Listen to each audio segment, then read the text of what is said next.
প্রথমে মেয়েদের কাছে ক্ষমা চেয়ে নিচ্ছি, কারণ এই 3টি লাইন বলবো যেটা ছেলেদের থেকে বেশি মেয়েরা করে। পয়েন্ট নাম্বার 1, যখন তোমার বয়ফ্রেন্ড থাকে তো কি দরকার অন্য ছেলের সাথে কথা বলার? আর বেশিরভাগ এটা ইনস্টাগ্রামে হয়। যখন ছেলেটা জিজ্ঞেস করবে এত রাত্রে অনলাইন কেন, কি করছিস, কার সাথে কথা বলছিস, সবারই সেম ডায়লগ, রিলস দেখছি। কিন্তু সে গোপনে কাউকে না কাউকে SMS করে, তার সাথে কথা বলে, তার সাথে সম্পর্ক তৈরি করে।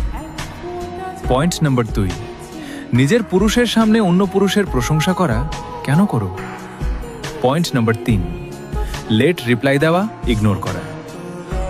প্রথম রিলেশনশিপে কত কথা বলতাম, আর এখন কি হলো? এখন বুঝতে পেরে গেছো সে ছেলেটা তোমার এখন অভ্যাসে পরিণত হয়ে গেছে। সে কান্না করবে, কষ্ট পাবে, কিন্তু কখনো তোমায় ছেড়ে যাবে না।